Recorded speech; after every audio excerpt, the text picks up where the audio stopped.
for coming. This is a network security class, so just make sure you are in the right class. Just has happened before that I started a class and somebody leaves in the middle, it's a room class. So if you don't know me, most of you maybe took courses with me before. My name is Shakur Hussain.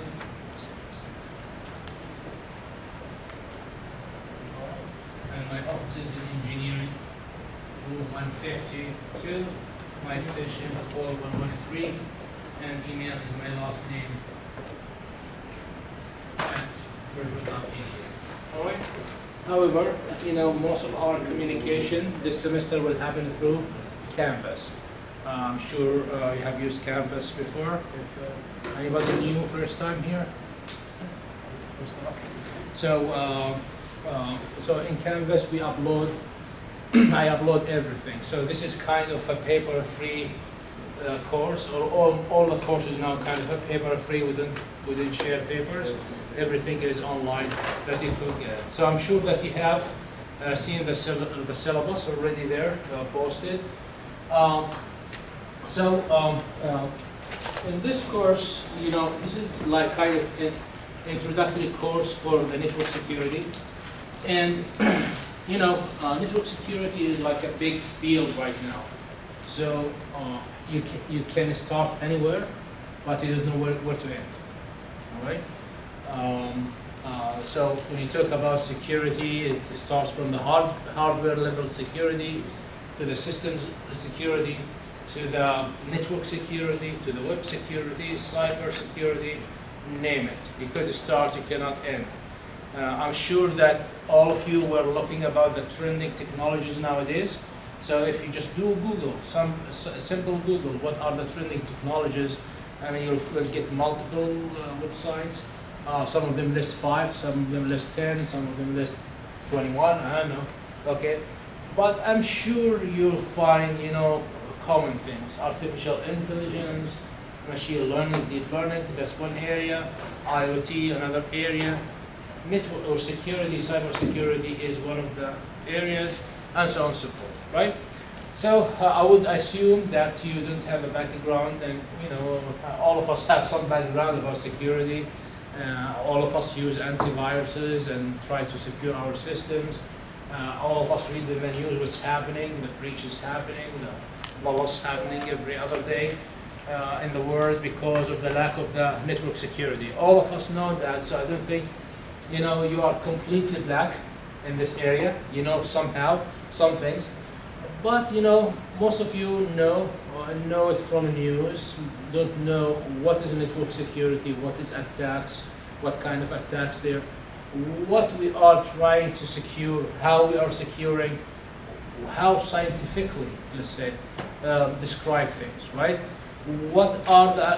Many of us heard about the cryptography, right? So that means using like cryptographic algorithms. What are these algorithms? How they work? What they do with the data? How the data is secured? And how the breaches happen? Okay. Firewalls. Okay. So before the firewalls, I'm talking about the packet level, not the network level. All of that. So in this course, I promise you, when you finish this course, that you will be aware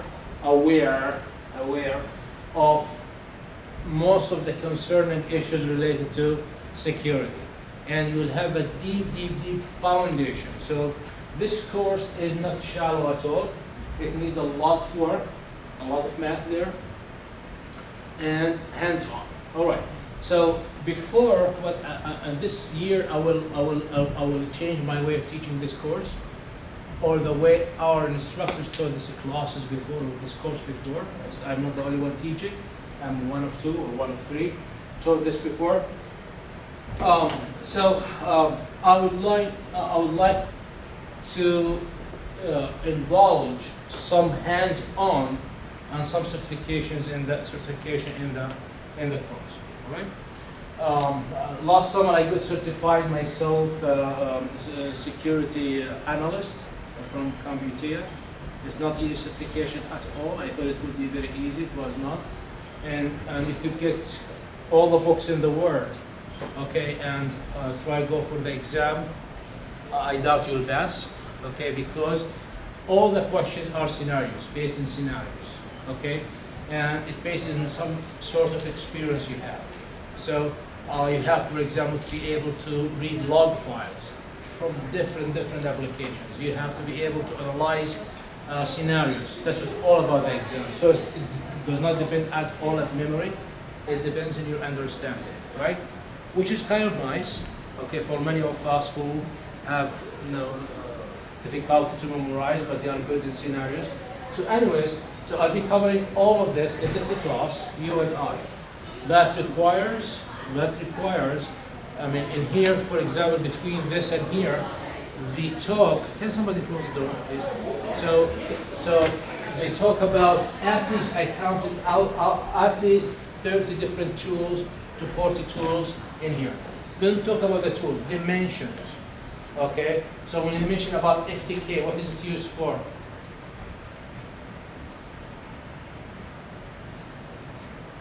Anybody knows? Okay, that's what the police, what FBI use when they try to get a laptop and get everything inside it, right? You get all the image, they'll be able to know where you wrote, where are the emails sent, where it was used. It's like forensics, for forensics. Okay? Many commercial packages, they mention a little bit about it. So the labs that we're gonna do, which I did not do myself, that we're gonna divide ourselves into groups of 2. And you have until the end of this week to sign up for the group. I already set up empty groups in the Canvas. So if 2 students would like to be in one group, they have to sign up to the same group, right? If not, I will randomly assign you to a group and you have to work with somebody else. And it will be like a Catholic marriage, all right? Once you are assigned to a group, you cannot split, all right? So you have your choice and chance right now to do it, right? All right, so I will assign each group a bunch of tools that they need to download, play with, create a PowerPoint presentation. I send you the template, and they need to come to the class to present to the class in a different time. I'll reserve another lab time, like 3 hours. You, as a group, you'll know the tool from A to Z. All right, you're gonna create a tutorial kind of for the colleagues, and you're gonna have presentations for the people. All right, and that's a way to learn, is to play with things. Okay. To play with the things. So, who's responsible to teach labs in this course? Us. Point to yourself. Us. You. All right. But all the foundational information that I will provide it to you. Right. So I plan to start with this, maybe like after 2 or 3 lectures. Okay. All right. So that's something new I'm doing here, and it will be a lot of work. So I ordered this book, the sad news, right? That, or the good news, that, you don't have to buy books anymore. So the bookstore will give them to you, just you have to get them. So myself, I requested for this course, these 2 books, okay? This is the textbook and the certification book. Okay, if you don't like it, or you like different series, that's fine. I told you myself, I read both of them, and by themselves will never let you pass the exam. It needs some hands-on experience that you have to learn, all right? From Computea, they provide labs for you, but they are not free, about $150. So it's like the virtual labs. You purchase it, you'll be able to access the whole servers and start servers, start attacks, check things, and all. That's very useful also. I will not require it from you. Maybe it's too much for some of the students in here, but it's a good thing that you will consider. In the Canvas for the assignment, I have created a huge assignments, multiple choice assignments related to this. Okay. And all scenario based. So once you do the assignments I created to you, you will be doing fine in this. They are scenario based. I collected them from somewhere. I just finished uploading them, so eventually you have access to them. and I don't want to promise it, but I'm telling you, once you do these assignments, I mean, you will find yourself scoring like 50%, 40% at the beginning. So I'll keep them open. You could try them so much times you want, so many times you want, until you get it, because they are scenario based. All right. The other thing, I mean, nowadays you have to have a book everywhere with you. Whatever you study, you have to have that book. You know what is this book? You know? Google. Okay? Google. All right? I cannot now do anything without Google. All right? I mean, there's a lot of terms, a lot of things. So sometimes, for example, you come to, they mention for you a certain tool, and you need to know it. You spend like 2 hours just to know reading about it. All right? So that's how it is. That's how it is. Life is not easy. And this life believes in the hard workers, and you are hard workers. That's what we have to do. This one, that's the add-on. All I spoke about add-on to the course. I'm very sorry to tell you this, right? Too much work, right? The concepts is from this book, all right? And usually this is a great book. I used to teach from a different book. I love this book. Okay, it's really very simple to go through. It gives you, it explains the math that you need in a very nice way. So the first 2 chapters talk about simple math, then it covers some topics. Then we need more math, so we'll give you a chapter about the math needed, then we'll get you to the topic, and so on and so forth. So going through it from this cover to this cover, it's really a nice ride. A nice ride. It gives you all the concepts, and usually my goal is also to cover the 18 chapters. I'll cover everything in this course. All right. In average, in each class like this, I cover 2 chapters more or less, and there is also homework assignment from this book every week. All right. The assignment has problems that you have to solve, and it's multiple choice. Okay, but to get to the correct answer, you have to work a lot.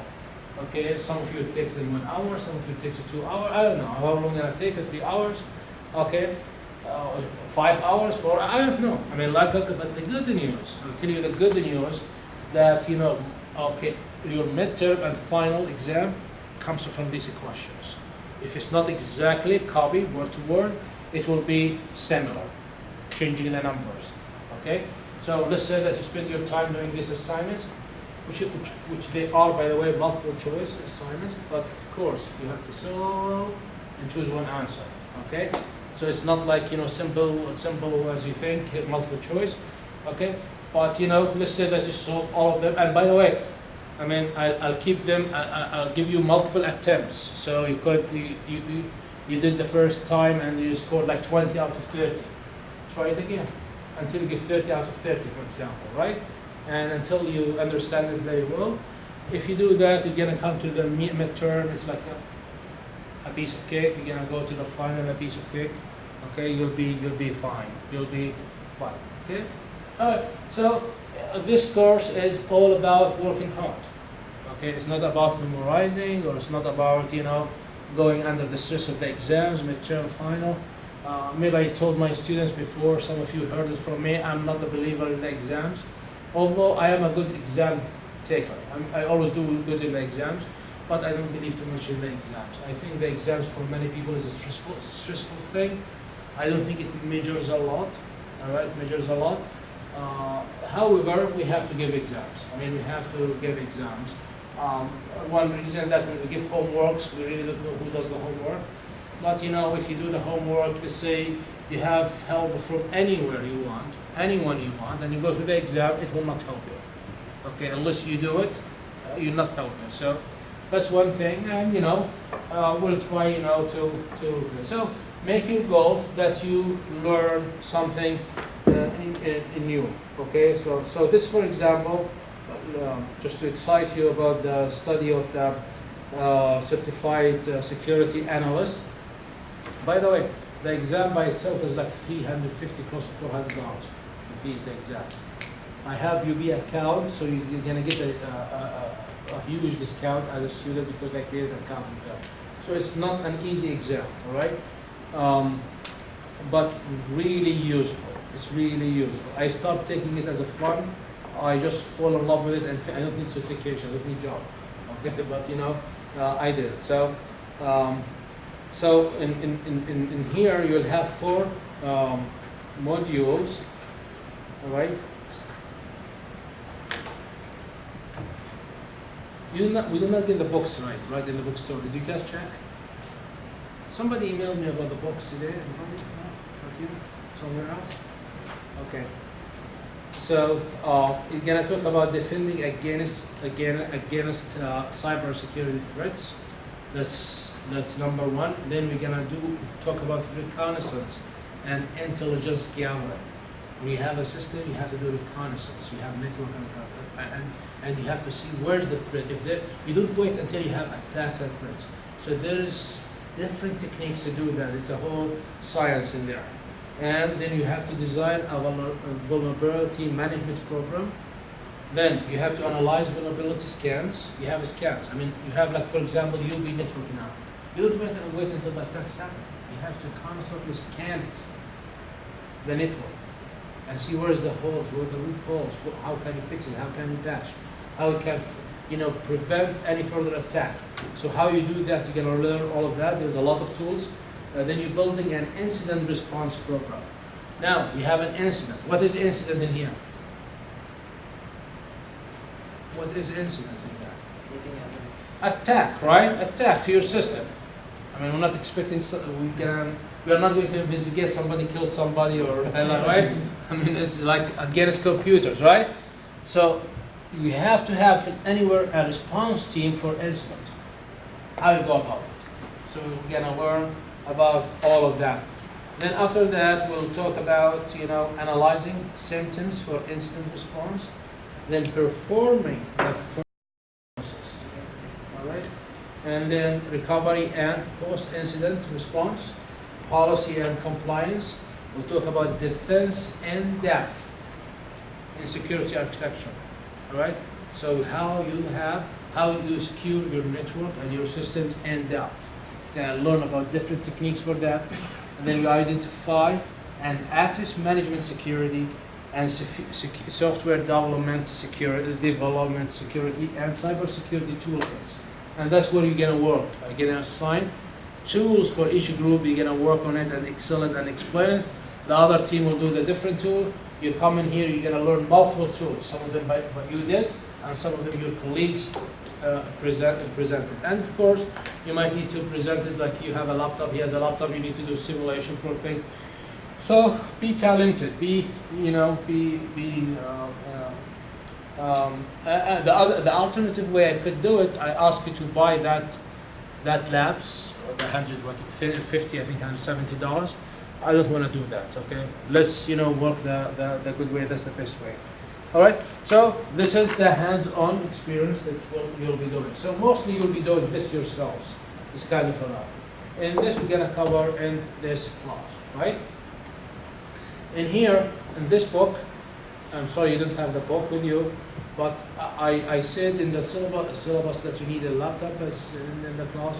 So if you have the laptop, you could check the syllabus. So there's a lot of mathematics chapters, which is required to understand.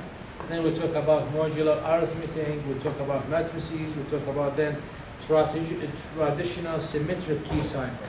So cyber algorithms or cryptography algorithms, there is symmetric, asymmetric. There is 2 keys, 1 key. There's public key, private encryption, private. So we'll talk about it and how we build it. So when we talk about DES, anybody heard about DES? Triple DES, AES? No? No? Okay, all these algorithms you never heard about? That's fine. That's fine. I mean, usually I have 2 hands, 3 hands raised, but no hands today. That's fine. Okay?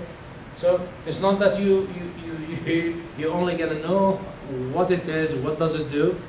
It's not going to be a black box for you. You're gonna go inside it and see what's the algorithm, how it's designed.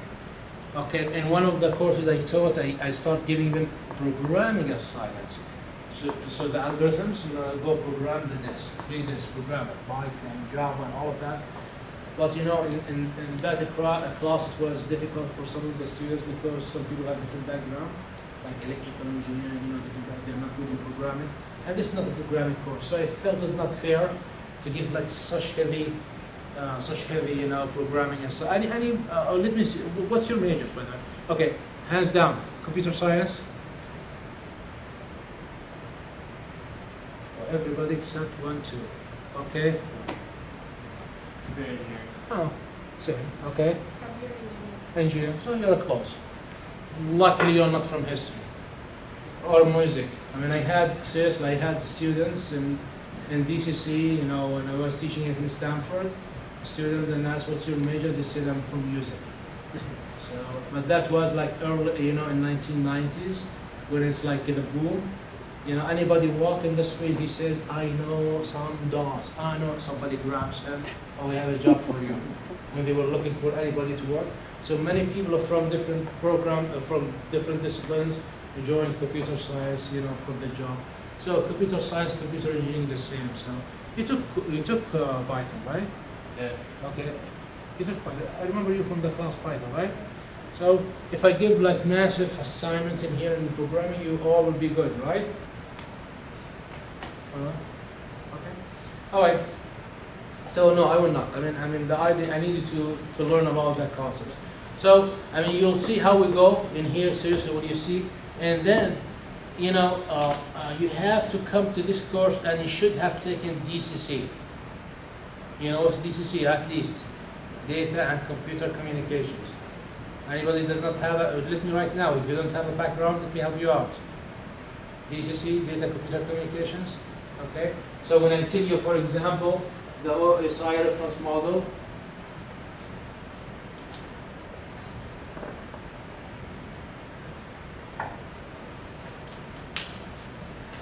Okay, the Osi Reference Model. So when I tell you like that, so how many rooms we're gonna have in here? How many levels? 7, right? So 1, 2, 3, 4, 5, 6, 7. So what is in the bottom here, Josh? The physical layer, right? And then data link. Then network. Then transport. Again, another one. Session. Presentation. And application. Thank you. All right. So, where we have to apply security, which layer? Network. In the network layer? Only? The physical. What? Or the physical. In the physical only? Data link. Data link only? Everywhere. Huh? Where? Everywhere we need. Everywhere. Yes. So we're going to have transport level security, we're going to have application level security. So security goes in the 4 levels. Okay, we're going to learn about all of that. All right. So in the network security level, we're going to have IPsec. You heard about ISEC before? Right? Okay. In the transport layer, what we're going to have? Did you hear about SSL? CSL? Okay. All right. In the application layer, also going to have different, security. So we're going to learn about all of this. Not names, not usage, how they are built.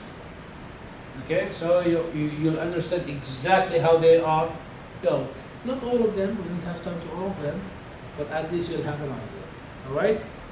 Okay. Any questions for me right now at this time? Your question? Yes, sir. With the student discount, how much was the certification? How much what? The certification of the student discount. I think it's like 50% or something. I could find out. All right. So I'll find out. Okay. So. All right. So I could pass the books if you'd like to take a look while you're listening to the lecture. Okay, but you must bring them back to the front table, all right? They are not to take home.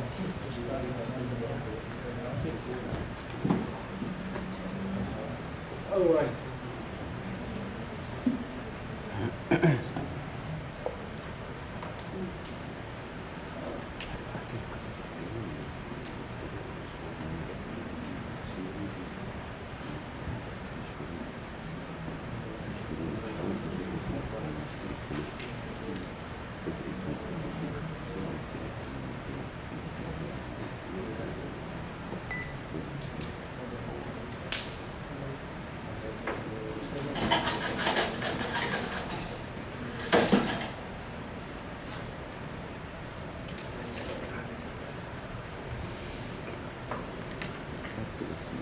Let's try to have the spirit of the teamwork when you form the groups, okay? Until the start, I mean, as I said many times before, I'm standing in this side of the room because it's not because I know much more than you do or because I'm more smart than you or no, because I'm assigned to do the job, all right? You are graduate students, so all of you have enough knowledge to challenge me, and I have enough questions to challenge you. And the challenging here is a good word. I use a good word. Trying to make it an intellectual and discussion and good environment for us to learn, right? I always say there is no stupid question. All the questions are good questions, and I always say also we don't have to answer every question. So myself, I try to make my classes interactive. That means I could point at you, at him, and anyone, ask a question. It's not necessarily that I'm expecting the answer, more than I want the interaction. And sometimes I see somebody sleeping somewhere in the back and all of that, so I feel as my job is, to take his attention. I don't like to have cell phones in the class. You could have it. Just at least make it silent.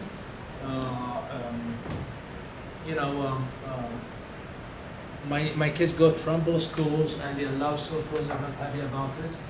My wife today was teaching in Stratford for the first time in Stratford schools, and she called me and she said, "Guess what? Cell phones are not allowed in this school. If they catch a student with the cell phone, they take it, and the parents have to come to pick it up." So, I need to move to Stratford. All right, so I mean, this cell phone is becoming so much distraction for our children and our students. It's a big distraction for me myself. Distracting me from many things. So I'm not blaming others or forgetting myself. So try to not to use too much. Can somebody dim the lights a little bit for here? Dim the lights if you can. Thank you. All right. So, any questions? No? All right. It's good. The lights is good like this. I mean, it's your classroom. You tell me what you want. All right. Myself, I'm good. I see from here, so I don't have to focus. It's good for you. All right. All right. So,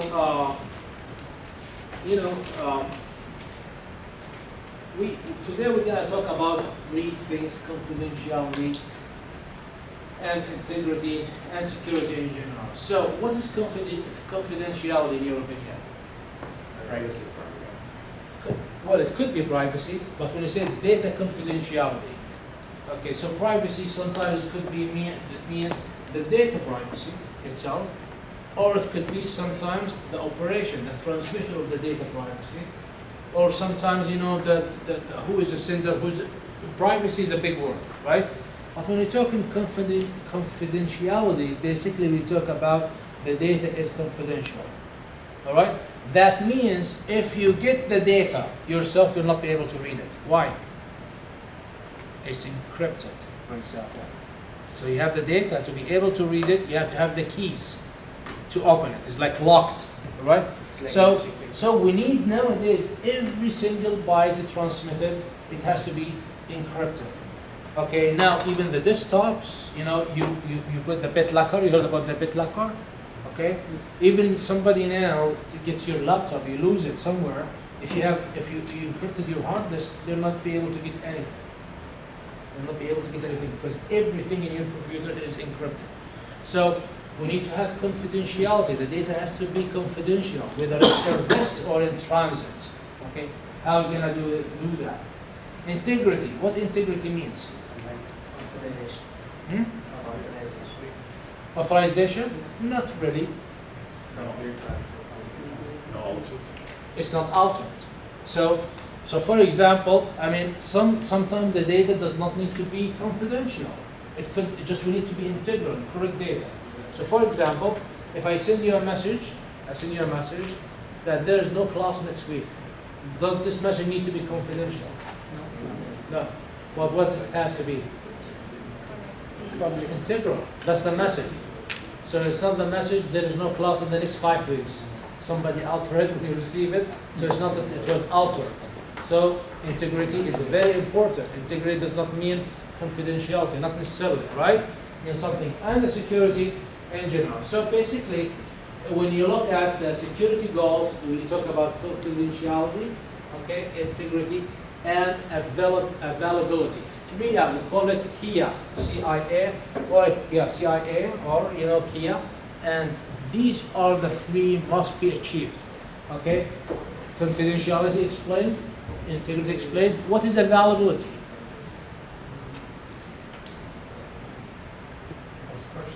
Availability. What is availability? The 3rd one. To be available all the time, right? Okay, so for example, you heard about denial of service attack. So for example, you have if you look up there, there is an access point, right? So you are here, you need to have access, has to be available to you all the time. What if I have denial of service attack on that access port and you cannot access it? So it's not available for you. So we have to make sure the services are available all the time, right? About like attack on your email server. So once an attack happens and succeeds, you cannot have access, not available. So we have to have that KIA. Remember the KIA or the CIA has to be there. So again, in words, okay, I read it for you. Confidentiality.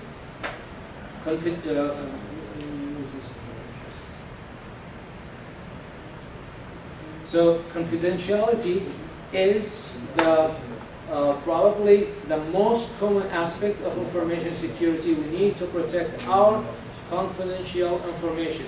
An organization needs to guard against those malicious actions that endanger the confidentiality of the information. Simple. All right. Then we talk about the integrity. We already explained what's the integrity in here, right? All right. So the information needs to be changed constantly. Integrity means that changes need to be done by only authorized entities. So when your data is changed, only you or the person authorized can change it. Not everyone has the data to be integral. Then availability, it has to be the information needs to be available. Okay, or the service has to be available all the time. Once the system is attacked and it's not available, then there's a problem. All right. So these are the goals. We have to have the goals of confidentiality, availability, and integrity. Then what goes against that? What hinder the goals is the attacks. So what kind of attacks you could have? There's many attacks that you attack your goal, right? So so the taxonomy of the attacks we have many examples. So security attacks could. Okay, what is snooping? Try to snoop in the data, read the data, which you're not supposed to read. Okay, and is this a passive or active attack? Active or passive? Passive attack. Why is it passive? Because you're just reading, you're not changing it. Yes. All right. And which one is much more harder to detect in your opinion, passive or active? Passive. Active or passive? Passive. Passive. Passive. It's much more harder because you might not know there's an attack, right? Then you have the traffic analysis or something when it's like, in the transit, it's not a rest. You try to. So these two are attached to where? To your confidentiality, right? Okay. Then also the other attacks against the integrity of the data is modifications. You could have masquerading. What's masquerading? You have a full control over the system. Okay? Or you use like fake identity as you are somebody else. And then you have replaying attack, which is a very dangerous replaying attack that A sending to C a message, B catches and replay it. Replay send it in a different replaying attack. And then after and the other one repudiation. Okay, what's the repudiation? To deny. To deny. So Alex sent to John a message, but Alex is denying it. I did not send it. It did not come from me. So whenever we have any communication, we should prevent that. Whoever sends the data has to be known and cannot repudiate it, and who receives it cannot repudiate it. So two sides. So these are 4 or 5 attacks against integrity. And then we have against availability is like the denial of services, like denial of service. Attacking the server, attacking and the access point, there's different, or distribute denial of service could be attacked. So again, snooping refers to unauthorized access, to access or interception of the data. Traffic analysis refers to obtaining some other type of information, not the data itself, okay, but information, that kind of metadata, information that it helps you to monitor online traffic, right? And then modification, masquerading or spoofing happens when the attacker impersonates somebody else. And then you have the replay, which replay means the attacker obtains a copy of the message sent by a user and later tries to replay it with a similar or different, it could be replayed again. And when you replay it with the same, similar credentials of the senders. So for example, you could replay it in 1 week. So you could, replay it in 1 week, and the receiver will think it's a new message, it's an old message. Okay? All right, so it's a very problem. And then repudiation, which means that the message might later deny that she or the person she has sent the message, etc., etc. All right? Then also denial of service. We already explained about denial of service. All right. So when you categorize these activities as passive and active, so for example, spoofing itself, it's a passive. Traffic analysis is a passive action, which makes it harder to figure it out, to find its existence, and this will attack your confidentiality. The other things, the modification, masquerading, and the playing, and repudiation, all active attacks. Okay, active attacks. Why they are active? Because you change the data. Okay, but still you have to have a mechanism to detect it. Before detecting it, what you should do? Prevent it. You have to have a system in place that prevents any attempt to do all of this. So this is a very important thing to have. Then we have denial of service, which is active. Okay, and this, it happens a lot, especially now in the IoT, the advent of the IoT in the world. So we heard about many stories that happens. So let's talk about services and mechanisms. There's two terms, you hear them a lot when you talk network security: services and mechanisms. All right.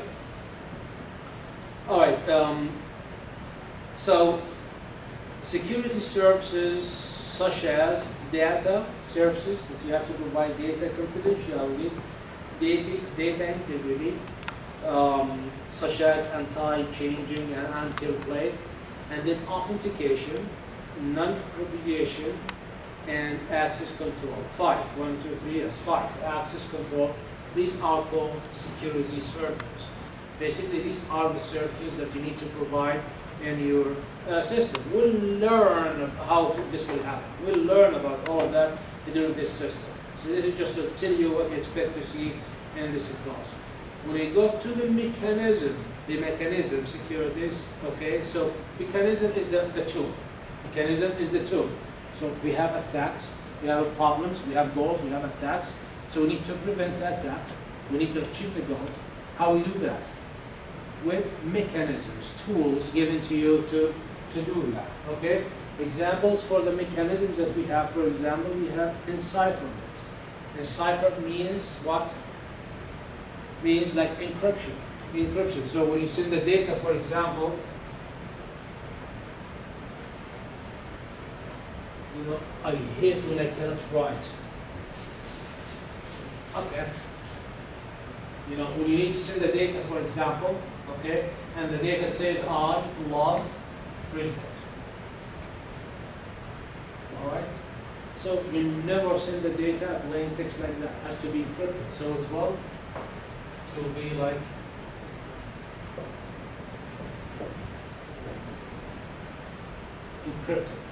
encrypted, completely different information, and you'll never be able to decrypt it without having the keys.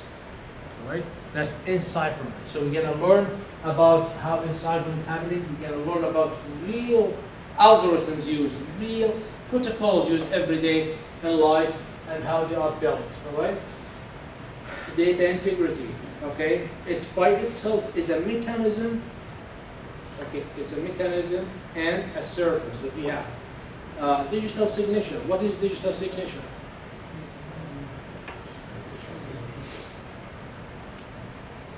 An authentication key.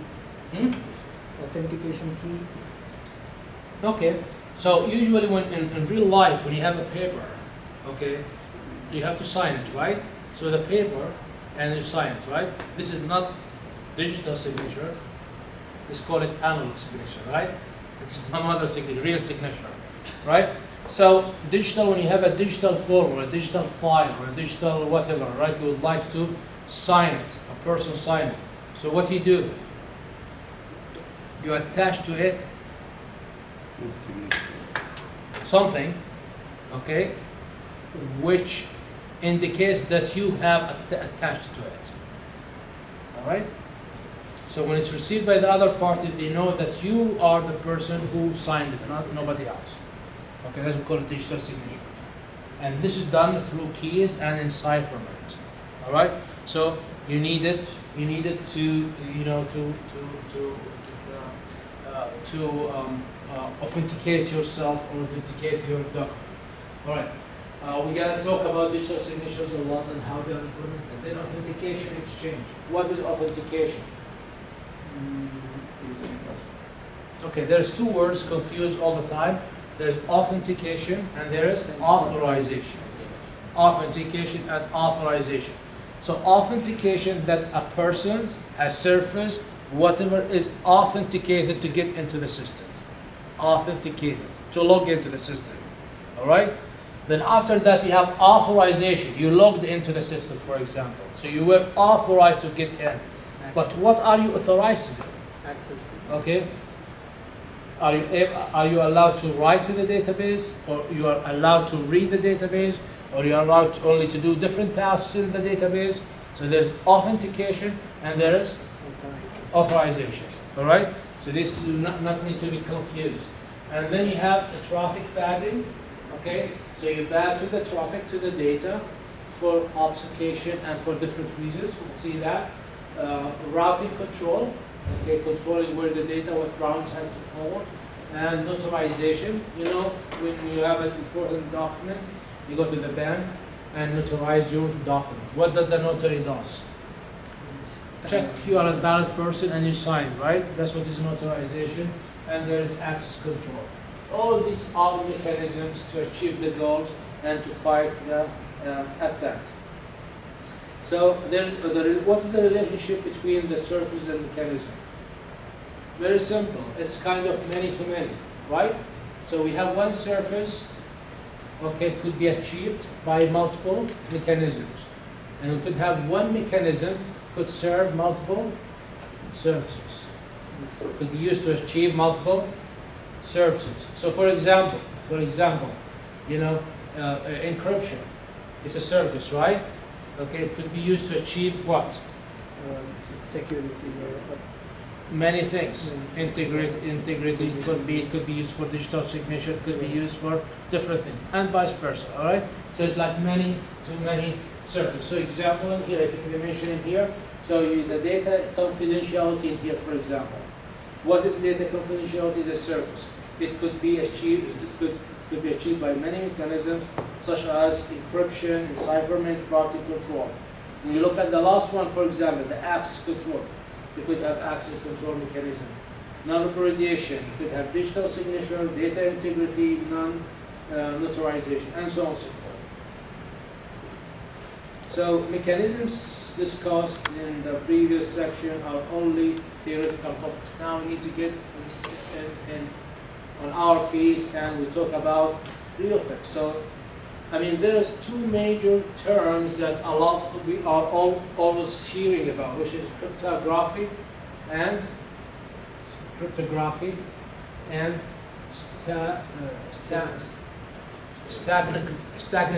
right? Stagnography, right? And they are different. Okay. In this course, we don't talk about this stagnography. We talk about the cryptography, which means secret writing. Writing, which is trying to hide the data.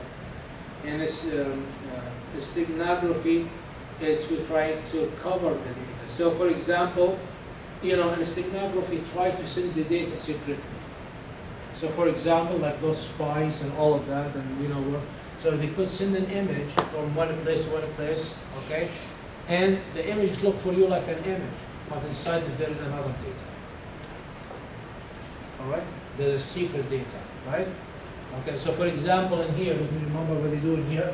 In here, so let's say that, in here, the rule in here, they send a message, okay, this book is mostly about cryptography, not stagnography. Is there any secret message in here? Yes, there is a rule, okay? So when there is between the words one space, then it's 0. And if there's 2 spaces, it's 1. So that's what they did in here, right? So this, how many spaces we have? 1, 0. How many spaces we have? 2, 1, 0. With 0, one space, 0. 1 space, 0. 1 space, 0. 1 space, 0. 2 spaces, 1. So normal message sent, but it has another message inside it. All right? But this is very easy to discover. It's not as simple as this, right? Not as simple as this. But that's what is stagnography. Okay? It's like to try to cover the data. In here, for example, using dictionary. So, for example, okay, you send a message. It's built of 5 parts. 1, 2, 3, 4 parts. So the first part has to be article. And how many options for the articles we have? 2, right? A and the, right? So when it's A, for example, 0. If it's the, it would be 1. And this is, for example, it starts with article, subject, verb, article, and object, for example. All right. So, and depends on. When the receiver receives the message, as the map. So if it's A, start with A, then it's 0. If it's A or the, it will be 1. And in here, for example, how many words could be in this category? 1, 2, 3, 4, 5. 1, 2, 3, 4, 5. So how many words could be in this category? 2 to the power 5. How much? 32 options. 32 options. So normal message is sent, but it contains a secret message inside it that the person could get. In here, for example, this is an image. You know how image is represented, right? Each pixel represented by a byte, right? And the least significant one, it's not that important. It just gives you how the intensity of the color, for example, right? So you could just play with it, and nobody will see the difference in the image when you change these, whether it's 0 or 1, right? So you could use it to hide your message, all right? So 1, 0, 0, for example, 0, 0, 0, 1, 1, 1. So it's like a whole message sent in this, all right? anyways, that's all you're gonna learn about signography in this course. Okay, that's what it is. Mostly we're talking about cryptography in this class. All right, any questions? Nope.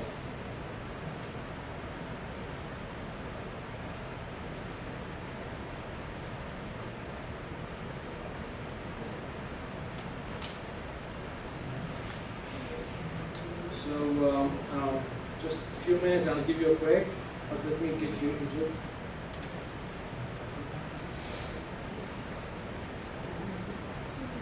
So in here we start talking about little bit math, and that's what we'll cover today, and simple math. Today will be easy lecture, okay, about simple math that all of you know, but I feel it's very important to remind you, especially those who did not go to school for a long time, right?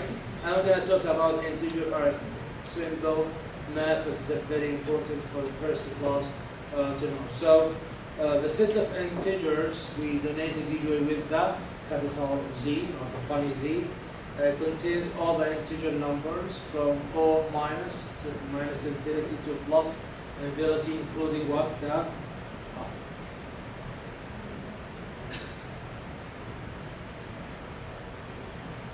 okay, including the 0, right? The set of the integers. So in a cryptography, we are interested in the 3 binary operations. And you know what binary means in here, operations. That means there's 2 parts, 2 sides, right? Okay, binary operations, which is the addition, the subtraction, and the multiplication. On what? On the set of integers. So usually any operation, it has 2 inputs, which is like, for example, A and B, which is like integer, and the output is, it must belong to where? To the set of integers, right? So 1 plus 1, 2. So integer plus integer give you integer, etc., etc. All right. So I don't have to teach you, these operations. I'm sure you're qualified enough to addition and subtraction, but we are coming to in here. The integer arithmetic is in here. So if we divide A times divide A by n, okay, usually we have answer and plus remainder and a remainder. So when you define A by n, you're gonna get Q, and you're gonna have R, which is the remainder, right? If you divide 9 by 4, how much? How much is Q? 2. How much is the remainder? 1, right? So, all right. So that's the operations. Then we're gonna come to why we need the remainder for the mod operation, right? So some of you, okay, the condition also for the cryptography that we always assume the n is a positive. The n is a positive. When you say mod n, modulo n, it's always positive. And the remainder has to be always non-negative. If it's negative, you have to convert it to positive. You have to convert it to positive. All right? Good so far? All right. So let's take this example. All right. So if I divide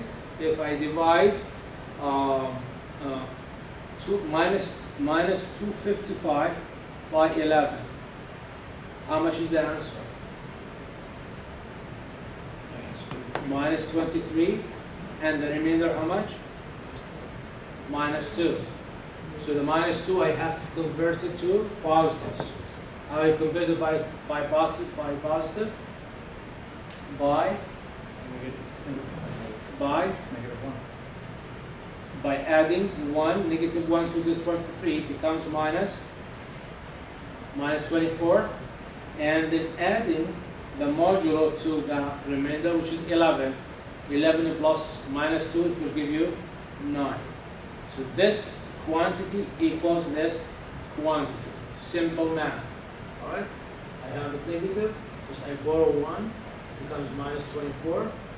Okay, I have to subtract it from somewhere, so I add it to where? To the remainder. So I add the 11 to the remainder, okay, to the remainder k minus 2, it becomes 9. All right?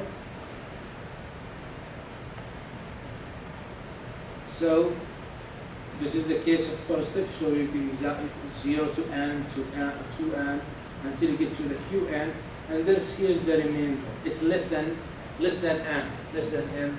But in the negative side, it will start from 0 to n and minus 2n, minus 3n, until minus qn, and there is the remainder, and you go to q minus 1 to n. So this is a negative. If you need to convert it, so you have to borrow from the whole, okay, and you add it and convert it to the positive. All right. If a is not 0 and let's say r equals 0, if a is not 0 and r equals 0, that means what? There is no remainder. There is no remainder. So what we can say? A divides n. So when a divides n, that means there is no remainder. You never have remainder, or the remainder equals to 0. All right? If there is a remainder, we say a does not divide n. A does not divide n. Right? So far we did not say much. We say that there is z, which is the set of integers. There is 3 operations we are interested in: addition, subtraction, multiplication. Actually, we're not interested very much about all of this. We are interested in the division, and we are not even interested in the division. We're interested in the modulo. That's where all the operations will happen in security data. Right? But we'll think up towards it. So example, okay, we say 4 divides 32, correct? Right? 4 divides 32, is that correct? Yeah. Right, because 32 divided by 4, how much? 8? Yes. Okay, how much is the remainder? 0. And we say 8 does not divide 42, is that correct? Yeah. Yes, why? 2 remainder. Because there is a remainder. How much is the remainder? 2. Plus 2, right? Okay, does not divide. Okay. All right. So let's take a look at a few properties in here. So property 1, if A divides 1, then A equals how much? Plus or minus 1, right? So if we say A can divide 1, Yes. that means no remainder. Then what is the value with A? Plus or minus. Plus or minus 1, right? There is no remainder. If we say A can divide B, or B is dividable or divisible by A, what does it mean? And B divides by A, what does it mean? A and B are equal. A and B are equal. If they can divide each other, okay. So if if we have A equals something and B equals something, the only way that we could divide each other, okay, that A equals plus or minus B. If it's 4 and minus 4, 4 divided by minus 4, right? If it's 5, minus 5 and 5, minus 5 divided by 5. So we give you, okay, 1, there is no remainder. All right. Property 3, if A divides B and B divides C, a third integer, then A divides C. Want to take example? Maybe there's example. Okay, so if we have, like, for example, 13 divides 78, well, let's take a fourth property. Okay, if A divides B and A divides C, then we could say A could divide M multiplied by B plus N multiplied by C. What is M and what's N? Any arbitrary integers. Any arbitrary integer. We are building up to something. I mean, right? It's any arbitrary integer, any integers. All right? I think we gave example in here. So we have, for example, 13 can divide 78, and 7 can divide 97. Okay, and 6 can divide 24, and so on and so forth, right? So, and we have 13 cannot divide 27, 7 does not divide 50, and so on and so forth. Example for the third property is 3 divides 15 and 15 divides 45. Then what's the rule says? 3 can divide 45. So 3 divides 15, okay? And 15 divides 45, that means 3, which is in here, can divide the 45, which is in here. Okay? Rule number 4, or property number 4, if 3 divides 15 and the 3 divides 9, so 3 divides both, okay, 3 and 9, we always could say 3 could divide the 15 times any number and the 9 times any digit. All right? In this case, 3 can divide 66. Clear so far? All right. Let's have a break for 10 minutes and we'll come back. In here. So you build like a table like that. So and you put the two. So for example, find the greatest common divisor for the 2740 and the digit 1760. So we have this and this. We need the so basically, okay, we put R1 the first digit, R2 the second digit. You could reverse them. There is no problem. Okay, just your side one. All right. So if you divide 2740 by 760, what is the result is 1, and the remainder how much? 980. All right. So we shift this in here, and we put the 980 here. We do the operation again. Okay, we do the operation again. The result is 1, and the remainder is 780. We shift the 780 here, and the 980 on the 980 should be 980 here. It's a mistake. 980, 780, 980. We do the operation. So 200. Now 200. This comes in here. So 780 divided by 200 will give you the 3. Okay, which is 600. How much is the remainder? 180. Shift the 80 in here and the 200 in here. Do the operation again. The remainder is 20. All right, and again until it gets 0 in here. This will be what in here? The greater common divisor. The greater common divisor. So this is a very easy to program with a loop, right? Okay, you can do it for any number, So that's how you calculate the greatest common divisor for any number you want. Let's do it again for another number, 2565. Alright? So it does not matter where you start, but here or there does not matter, right? So 25 divided by 60, it will be 0 and the remainder 25. So we'll have 60 and 25. After one step, it will adjust itself. After one step, it will adjust itself. So you have 60, 25 now. And you do the process again. So what is the greatest common divisor? 5. And it's okay, you have to have 0 in here. Alright. So we're going to come to a rule in here. Given two integers a and b, we often need to find another two integers, s and t. What are the other two integers? S and t, such as the s times the a and the t times the b equals to the greatest common divisor for a and b. Alright? So a and b, it has a greatest common divisor. But there's another two integers. If you multiply them by the a and by the b, it will make the equation true. Alright? Okay? Okay, this is kind of equation. Okay, and that's what we call it, extended Euclidean algorithm. Okay. So how we calculate the values s and t? How we calculate? So, I mean, forget about the s and t. I have integer a and b. I would like to calculate. What? The greatest common divisor. Is it possible or not possible? Yes. Possible. Using what? Euclidean, right? But now, for a reason, I need to multiply the first digit with S, add it to the second digit multiplied by T, and it has to equal to the greatest common divisor. Okay, that's the equation. So how can I find S and T? Clear what's the problem? Okay? So I'm not only finding, Euclidean finds you only what?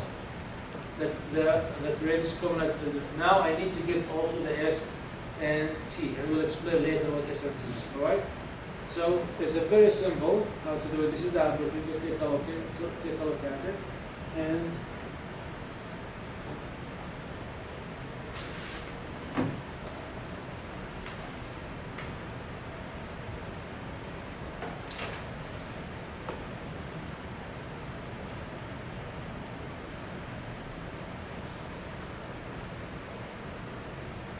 so,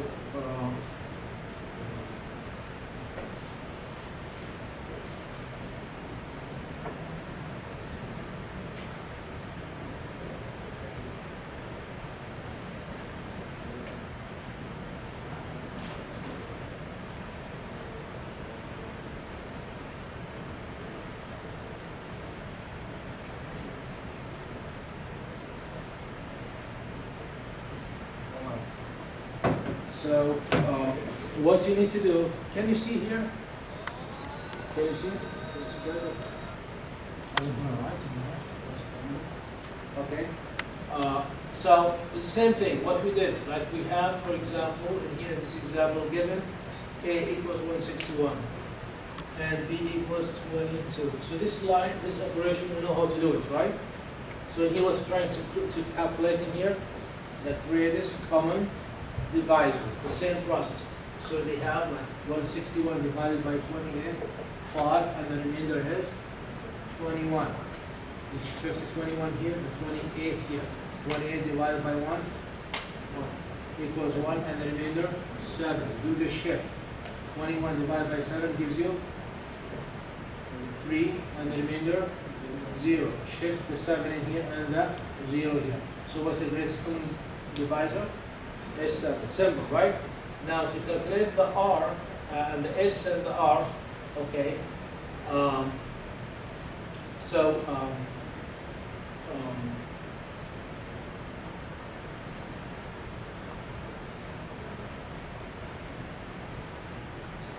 So we should always, for the S1, we start with 1, S2, we start with 0. I'm not going to go over the proof in here, neither the book. Okay, but I'm telling you procedurally how to go. And the T1 and the T2 is 0, 1. So 1, 0, and 0, 1. And then we need to calculate the S, okay? And we need to calculate the minus 5. So these are the equations to calculate the S. So what S equals? Equals to S1. How much is S1? 1, right? Minus the Q. How much is the Q? 5. Times S2. How much is S2? 0. So this equals how much? 1. So what's the value of 1? What's the value of S? Is 1. You're going to calculate it in here again. So it equals to what? In here equals to S1, which is 0, minus how much the Q? 1 times S2. How much is S2? 1. So 1 minus 1 times 1. This is minus 1 and 0. So how much is the value? Minus 1. So what we have in here? S minus 1. We do the same thing in here. Let's do it one more time in here. So it will equals to what? 1 minus, okay, the Q. How much is the Q? 3. And how much is 2? Minus 1. So 3 times minus 1, minus 3. With a minus becomes plus 3. And 1 equals to 4. So what's the value? 4, right? Same thing, we'll do it with the T, same equations. So R equals, I'm sorry, with the R. R, is it R or T? T, I'm sorry. T1, T2, right? Okay, same thing we do it. Okay, so what is the value of the oops? What is the value of the S that we are looking for? Is the S will be -1, okay, and the T will be 6. If you plug it in the equation, it will be correct. So in extended Euclidean, we were able to find 3 numbers. What are the 3 numbers? Greatest common divisor, S and T. And S and okay. So basically, if we go in here, what in here, and this one in here.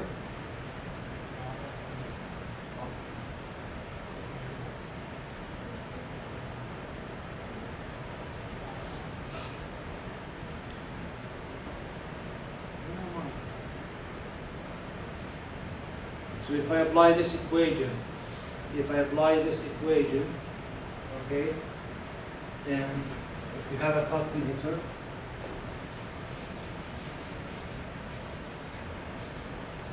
it says S. How much S? Anybody remember what was S? Times A plus T times B. All right. How much is S? Anybody remember? -1. 6, I think. So S was -1. Okay, -1. A, how much A? 161. 161, right? 161. Plus T. 6 times B. How much is B? 28. Anybody has calculator? Do this for me. -161 plus 168. 168. Okay, equals 7. And we will calculate it now. The greatest common divisor was 7. Alright? Are we friends so far? Okay? So far we're friends, right? Good. Alright. Later, we'll learn we'll learn about multiplicative inverse. We're going to use this for multiplicative inverse. Okay? Alright. So this is another example. So given A equals 17, you see it in here, and B equals 0. So how we can calculate the greatest common divisor? Same thing. With 17 zeros, gone. Okay? So what's the greatest common divisor for 17 and 0? 17, right? This is very simple. Okay? And always the S1, the S2, 1, 0, and 0, 1. Okay, that's the SMT. In here, when we have A equals 0 and B equals 45, the same thing. 45, 0, 0, 1 reverse, and 1, 0. There's no problem. Alright?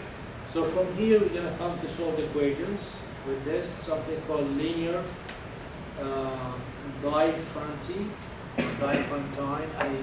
wanted to, I don't know how to pronounce it. The pronunciation of it, I don't know exactly. Diophantine equation, which says, okay, A times X plus B times Y equals C. So how many variables they have in this equation? 2. 2, X and Y. Okay, 2, X and Y, right? So what I'm looking for? I'm looking for the values of X and Y that make this equation true, right? Make this equation true. So, okay, so can you give me example for this equation, for example? Example of real life for this equation? 6 plus 10 equals 16. 6 plus 10 equals 16. So no, I'll give you a real example. Like you have you need $100 bill, right? And so C equals $100 bill, right? And X, A is a $20 bill, and B is 5. So give me the solution for it. So we know this is 100. Okay. So A equals 20. So if I have 2, if I have 2, x equals 2. So how much I have? 40. $20 times 2, which is the x, 40. So 12. B is 5. How many I need? 12. So if I substitute 2 and 12, it will be a good equation, right? So how many solutions I could have for this equation? Multiple. Multiple, right? So if I have, for example, 6 in x, does this work? No. This will be over 100, right? If I have 5 times 20, how much? 100. How much is y? 0. 0. All right, multiple solutions, okay? So this is we call it linear Diophantine equation, and it has a particular two solutions. Particular solution, which is equals x0 equals c over d times s, and y equals c over d times t. Okay, s and t, s and okay t. Where's s and t in here? They are not here. How I calculate them? Extended Euclidean. Extended Euclidean. So I have this in here. I have to use extended Euclidean to calculate what? S and t. Do we know how to do that? We just learned how to do that, right? Okay, what's A? It's A. What's B? It's B. Okay, so with A and B and the rules of extended Euclidean, what could I calculate? Huh? The greatest common divisor and the S and T. And then I know what is x0 and y0. And from there I could have multiple solutions. So x could be x0 plus k b over d, and y equals y0 minus k over d. So I could have, and k is, what is k? Any integer. Alright, any integer. So let's take an example. So find the particular and general solution of this operation. 21x, 14y equals 35. Right? Alright, so what is 21? Is an A. And you have to create the table. What is 14? Is a B. Alright, what should I do? I create the table, I do the solution, I get the three numbers. The greatest common divisor, the S and T, then I apply the x0, and then apply the y0, and then x equals like 5 plus k times 2, and y equals minus 5, which they got in here, minus k times 3. Alright? And that's it. Okay? This is the example. You could solve it yourself. The same thing. Create the table at home. In the example I mentioned about the $25 bill. So in here you find the combinations. Alright? So if you have 0, $20 bill, how many fives you gonna need? How many? 20, right? 20. And so on and so forth. If you have 120, how many fives you gonna need? 16 fives. Because 16 fives will give you 80. Alright? And so on and so forth. If you have 5 20s, how many 5 bill you need? 0. And so on and so forth. So is it useful? Is it Euclidean, is it a useful thing? Is it? Yes. Yes. Extended Euclidean, is it useful? Yes. We could, solve this kind of problems. We are advancing towards something. We're advancing towards something. Okay, but we are going slowly. I hope smoothly, but slowly. Right? Alright. So we're gonna come to the most important math in any cryptography, which is modular arithmetic. Modular arithmetic. It's a simple math, but sometimes it gets confusing. And it's good to start from the very scratch, from the very beginning, that you build up on it. So, okay, the modulo operation is the mod. Everybody used mod before, right? What's 10 modulo 2?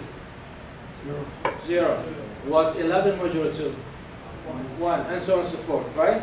So we don't care about all these details. We care about this system.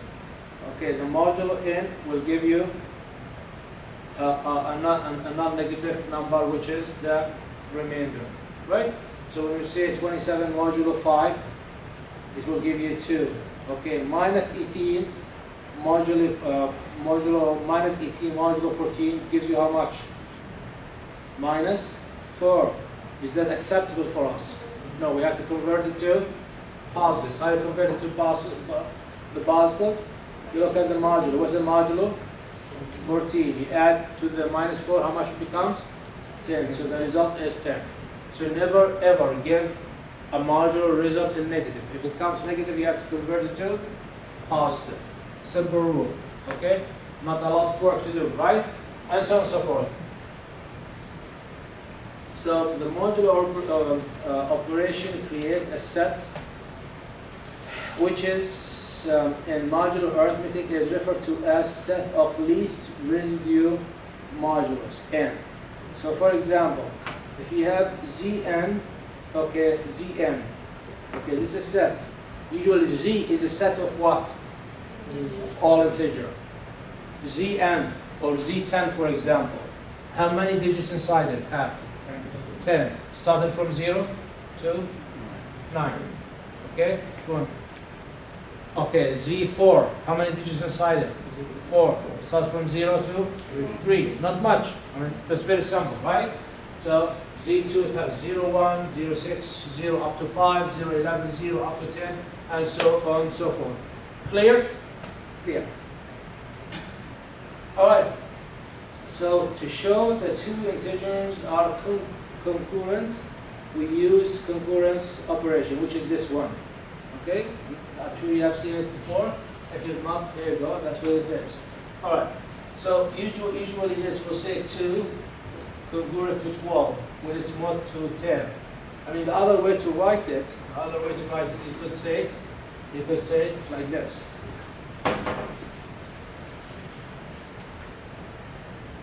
You could say, for example, 2 mod 10 equals to 12 mod 10. Mod 10, right? Mod 10. You don't have to do that. What if you're going to have 20? So you said 2 congruent to 12. When they are congruent to 12? When you are using mod 10. Simple. Right? Okay, you could say 2 congruent to 12 mod 10. What else? 22, for example, and so on and so forth, right? So it will concur when you have So it's just a format of writing. Okay, so we'll say 2 concurrent to 12, 3 concurrent to 8, 15 concurrent to 23, and so on and so forth. Okay. All right. Also, we could put it in sets. So this is like a modulo n equals 5, I think. Okay, equals 5. So, okay, where you can get the remainder equals 0. Okay, I mean 0 modulo 5 is 0. 5 modulo 5 0. 10 modulo 5 0. 15 modulo so it's like a list, very long list or group. Okay. Goes towards minus infinity and plus infinity. When you're gonna have the results 1 is look at the 1, then add 5, 6, add 5, 11, and so on and so forth.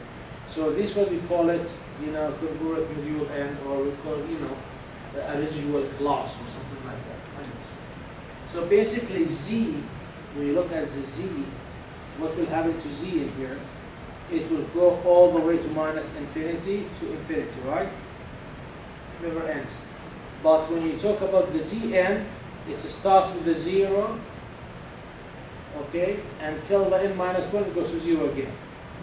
And that's what happens in here. If you go in here, for example, 0, 5, 10, 15, I mean, if you start, for example, 0, it gave you 0, 1 gave you, and so on and so forth. So it will be circulating, right? So A congruent to mod n, and will keep circulating and keep repeating the numbers, right? All right. So we use it, and the modulo or this kind of circular information, we use it every day.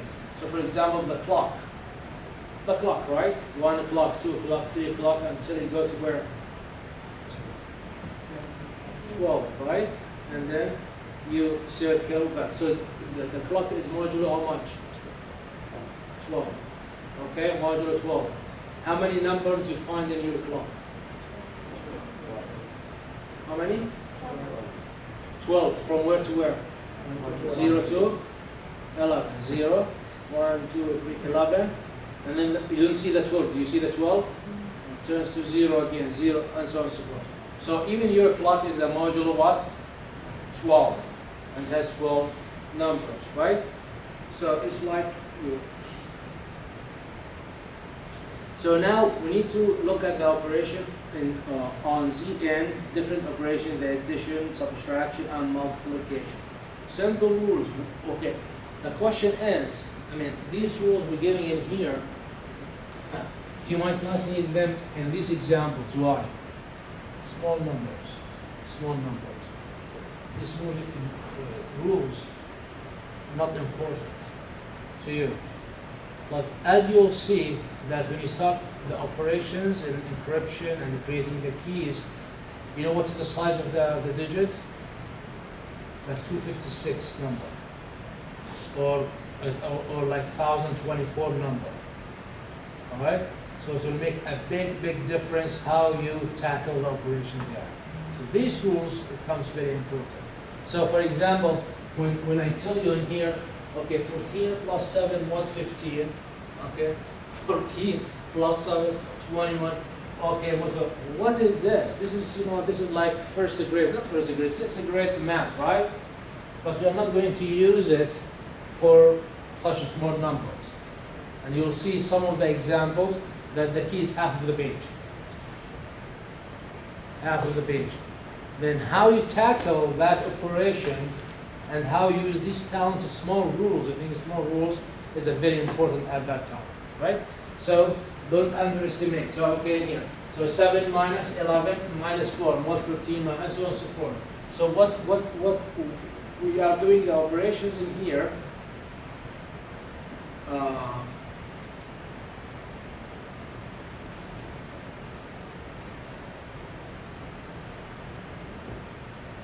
Okay.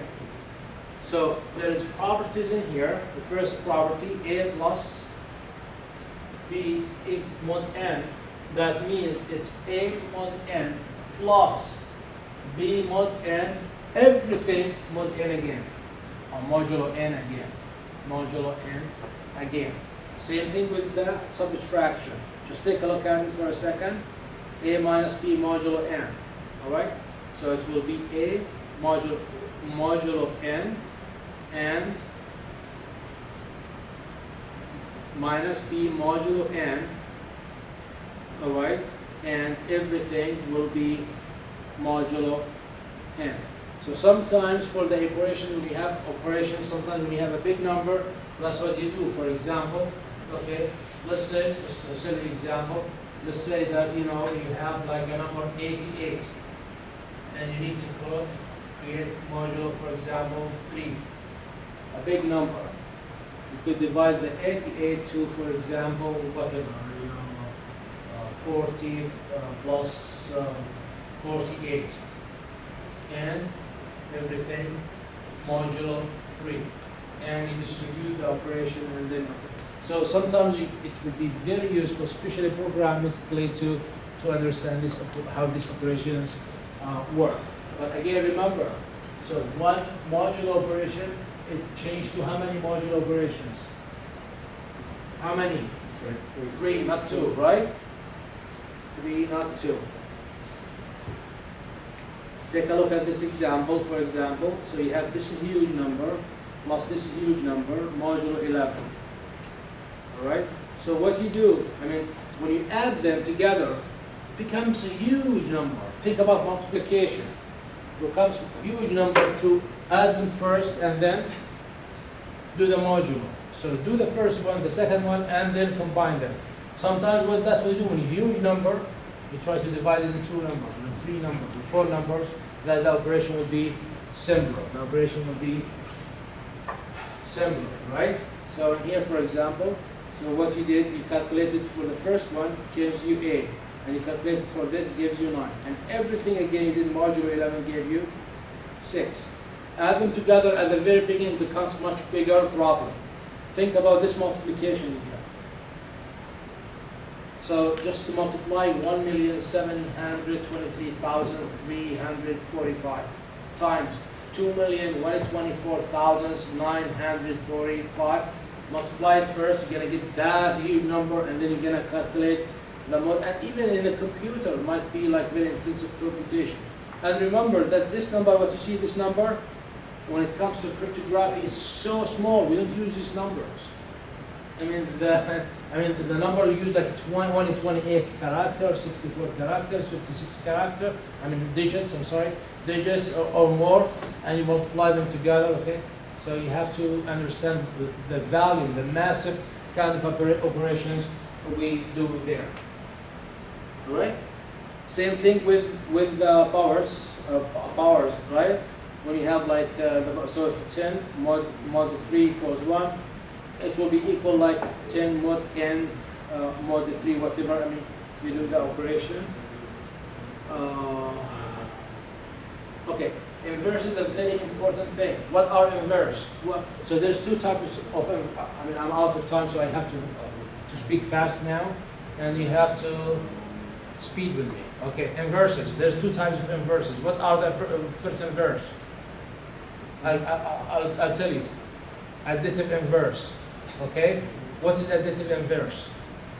Subtraction.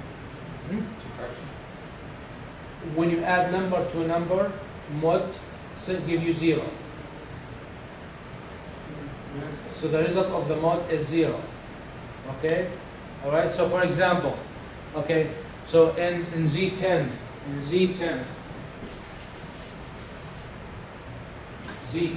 what are the numbers there? 0 to 9. What is the additive inverse of 5? Minus. What? 0 to minus 2. Additive inverse of 5. It's 5, because 5 plus 5 equals 10. Mod 10, how much? 0. Okay? What is the additive inverse for 9? 1. Because 9 plus 1, 10. Mod 10, 0. So that's what the additive inverse. Additive inverse, if you add it to that number and you do the modulo, will give you 0. Simple, right? Now, what is the multiplicative inverse?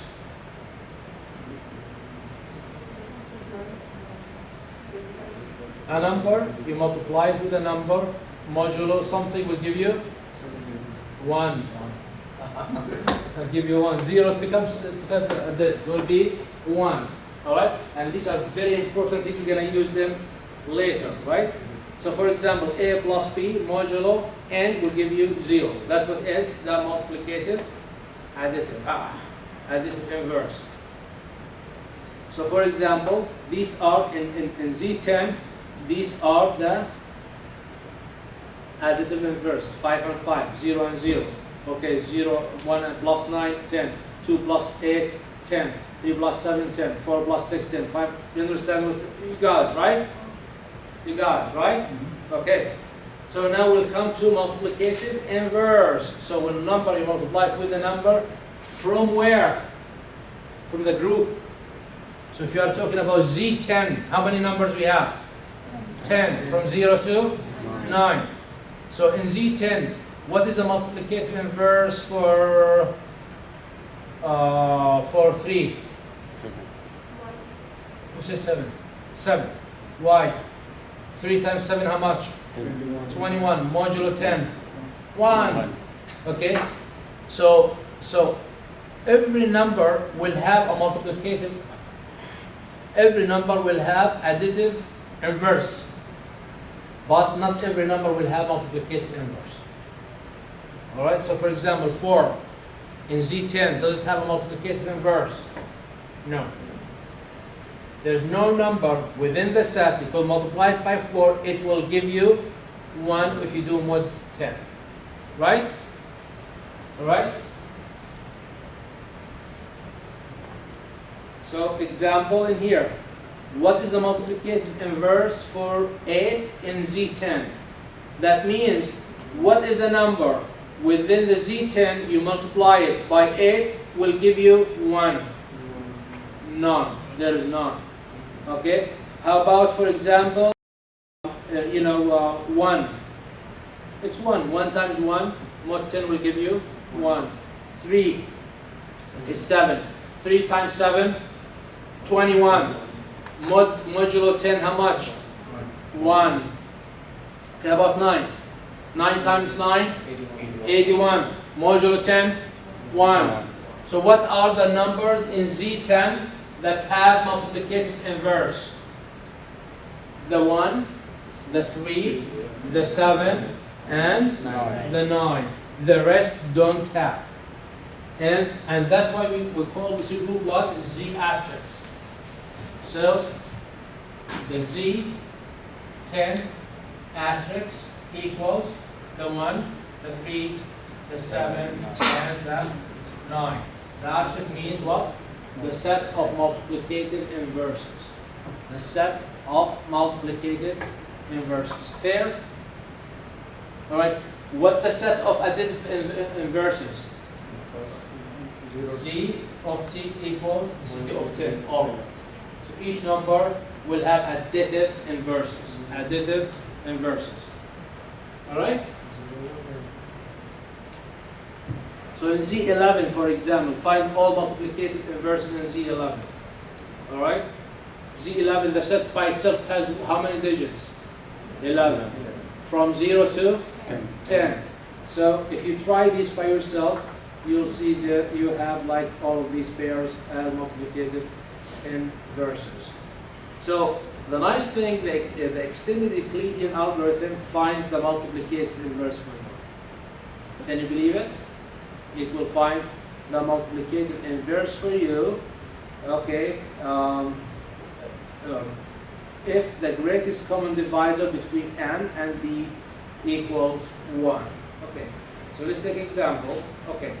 So again, you have 20, 26, and 4. So in the extended Euclidean, what could I calculate? I could calculate what? The greatest common divisor, the t, and the r, remember? So I don't need the r in here. So when I do the math the same I did before, so I come to in here, what's the greatest common divisor? 1. 1. So if the greatest common divisor is 1, then the t represents what? The t represents what? The inverse multiplicator. The inverse multiplicator. So the greatest common divisor for 26 and 11 is 1. The inverse of 11, what is the inverse of 11? Is minus 7. Minus 7 equals to what? 19. 19, right? Equals to 19 if you add 26 to it. Okay, if you add 26 to it. Alright, so we could sometimes calculate the multiplicative inverse. Just take this example, alright? Find the multiplicative inverse for 23 in Z100. In the Z100. So Z100, 23, it's a member of the Z100, right? So you do. The greatest common divisor is 1. Then the number here definitely represents what? The multiplicative inverse for 23, which is minus 13. I need to convert it to positive. What should I do? I add 100 to it, becomes 87. So calculating multiplicative inverses is not an easy process. Remember, and again, the numbers we use in here, this is like when you go to Costco. Anybody goes to Costco?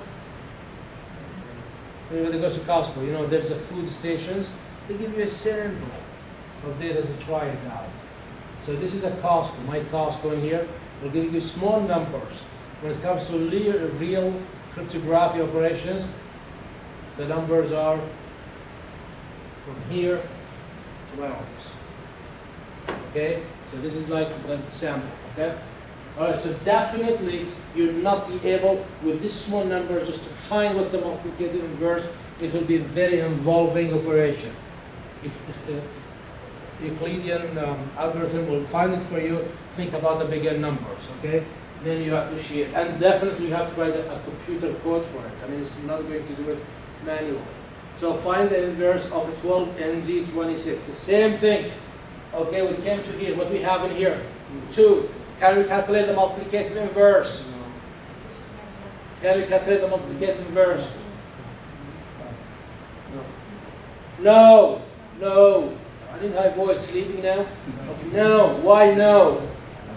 Because the greatest common divisor is not 1. It's not equal to 1. So this has no value. It's a good number, but it's not the inverse, right? So as you see in here, for example, for Z10, how many additive inverses we have? 10. How many multiplicative inverses we have? 4. All right. Which one is harder to get? Here. Sometimes it becomes very hard to calculate, and that's why we call it like Z asterisk. I will explain that. Okay. So for example, okay, that's the whole trick. I mean, we are always interested in the prime numbers. We're always interested in the prime numbers. What's a prime numbers? And one and by itself. Thank you. So prime number is a number that it could only be divisible or divided by itself a number. Example, 13. 13 could be divided by 15 and 1. Anything else? 7. No. No. 7? Another example. There's a remainder if you divide by 7. You know that. Okay, it's not, you know. Okay. All right. So the prime numbers, the multiplicative inverses, all the number will have multiplicative inverses except the 0. Ah. All right? If it's a prime number, all the set will have multiplicative inverses except 0. So you don't have to, you know, and you'll see the prime numbers are magic, it's a story. I mean, you cannot, you know, in cryptography, I mean, that's your bread and butter, you know, the prime numbers, right? Matrices. I mean, I want to remind you, you know what's matrix, right? Right? Matrix, all right? So basically you have, this is a row matrix, column, a matrix, a square matrix, zero matrix, and this? Identity, right? Identity matrix, okay?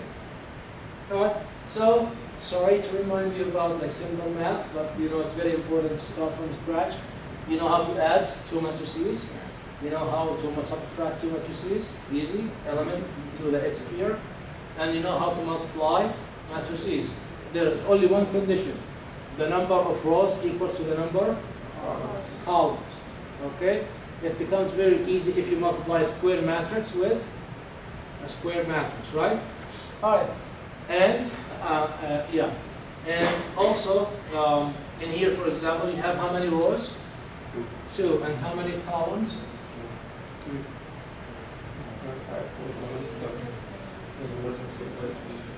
How many columns in here we have? 4. Can we multiply it? So the number of rows, how many number of rows? 3. Number of columns? 3. And number of rows? 3. So here we should be the number of columns and here the number of rows, right? Okay. So did I confuse you from the beginning? Yes. Columns and rows, okay? Scalar multiplication, very simple. You don't have to worry too much about it. And then how to calculate the determinant, which it will give you a, so for example, if you, I mean it's like a recursive operation when it's like a bigger, first of all, it will be calculated for what? For the square matrix, right? So for example, if I have a matrix which is like 4 elements, okay, and here it will be 5 times 4 minus 3 times 2. Very simple work, okay. If it's like bigger matrix, it will be kind of recursive. I'm not going to go over it, but you just So multiplicative inverses are only defined for square matrices. So we have in here A. Now what is this? Inverse. Multiplicative inverse. That means if you multiply this by this, what will you get? Huh? Exactly. The identity what? The identity matrix. Not 1, 1, it's the identity matrix. Okay? The identity matrix, right? Alright. And this could be used for linear concurrence. Okay? So, so for example, you know, I mean, remember that the equation we have used, A x plus b y equals c, right? This is not congruence, but you could use it in congruence also, okay? To solving multiple equations. So for example, ax, okay, congruent with b mod n might have no solution or a limited number of solutions. So assume that the greatest common divisor for a and n equals d. If d does not divide b, there is no solutions. Close the chapter. However, if d, okay, what is d? The greatest common divisor. Divides b. What's b? In that equation. Okay? Look at divides b, right? Basically what we're trying with that equation. We have b modulo n, right? Okay. And we have a multiplied with x. What value of x? Is it 1? Is it 2? Is it 20? Is it 200? Is it 2099? 99? You multiply it with the a and we'll make the equation correct. That's what we're trying to solve. So we're trying to solve for? We're trying to solve for what? For the x. So what is the value of x? Okay, in here. So we could have a solution or we could not have a solution. Okay? We have to do a simple check. What is a simple check? The first thing we have to calculate the greatest common divisor for a and n. A and n. It gives you d. If d divides b, there are d solutions. Many solutions. How many? D solutions. Great? Move on.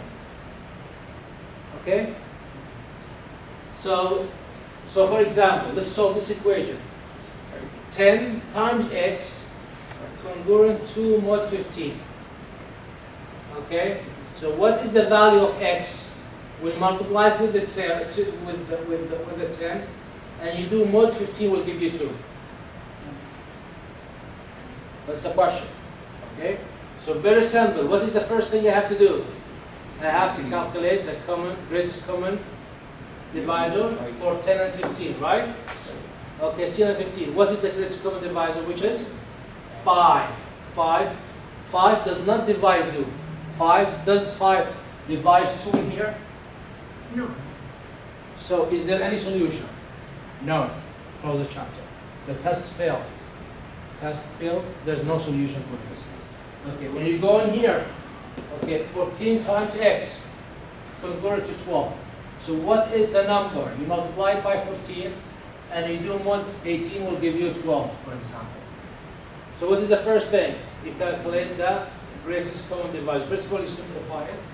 So this you can simplify it. It becomes like 7x6 more n. And then you calculate it. It will x will equal 6. Not, I mean the 7 you move it in here. We move it to the other side. I mean, how are we going to remove the 7 from here? Multiply it by what? Multiply the two sides by what? By the multiplicative inverse. So if you multiply 7 by its multiplicative inverse, will give you what? 1. So what remains in here? X. I will stuck with it in here. So 7 multiplied multiplied by 6 in here, multiplied by 7 multiplicative inverse of the 7 mod 9. Okay. Okay, multiplicative inverse, I have to calculate the multiplicative inverse of 7. Mod 9, it will become 4. So 6 times 4, mod 9 will give you 6. Okay? and that's the equation, x1 equals 0 plus 1, okay, so it's value 15. If you do 14 times 15, mod 18 will give you how much? 12. It will give you a 12.